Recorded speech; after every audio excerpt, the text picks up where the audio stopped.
Because Godudar, cow milk is there, Balag is there, which is again a coolant.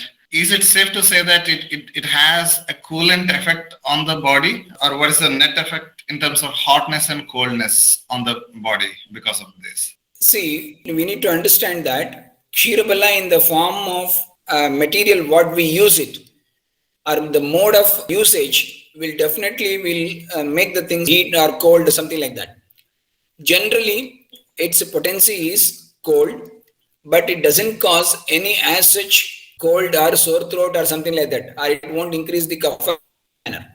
But provided if Kshirabala is used on a wrong day, like rainy day, cloudy day, on those occasions, if you are using Kshirabala as Nasya, Kshirabala as Shiropichu, and Kshirabala as something as an oil massage to the head, so then there is a possibility of increasing kapha at the Uttamanga, that is head, and as well as even there may be some sort of running nose or something like that. So these type of things will happen.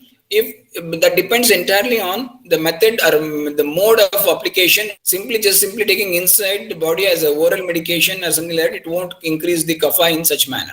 Though it is widely used in most of the like Vata disorders, it's originally mentioned by Master Vagbata in the context of Vata Rakta. Both when like Vata dosha and Rakta dhatus, they are together involved.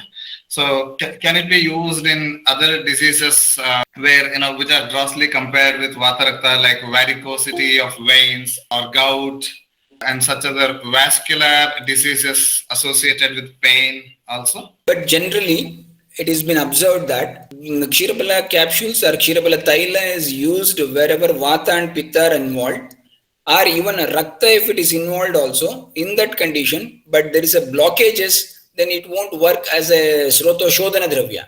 It won't penetrate the muscles of the body and breaks open it. It won't do that.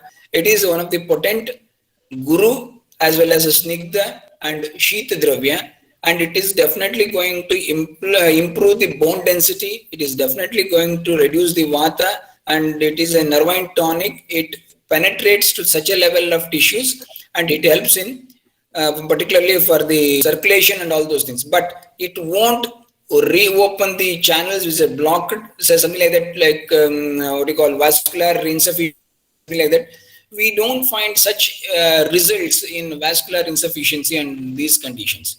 So there is a better drugs for that vascular insufficiency, like we can go for Marich Churna, and we can go for Vacha Churna, or when you can go for any Amlarasa Dravyas which can open the Shrotasas, so that they are better in that when compared to that. And Kshirabala, it is not an ideal choice in these conditions where it has been particularly for the blockages, venous insufficiency, or even atherosclerotic conditions. In those type of things, I don't find it's a good choice.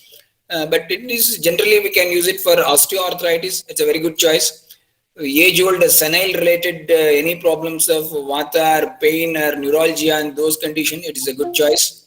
So in such type of things, this is good. Or osteoarthritis, or even the osteomalacia, or even the porosity of the bones, are the issues, wear and tear due to the age. In those areas, this can be used with a good results.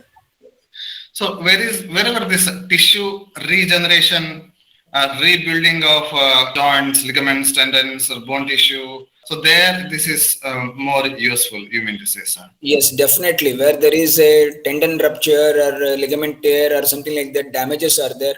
Where particularly osteoarthritis or even cartilage damages are there. So in those areas, Kshirabala 101 is an ideal drug, can be used.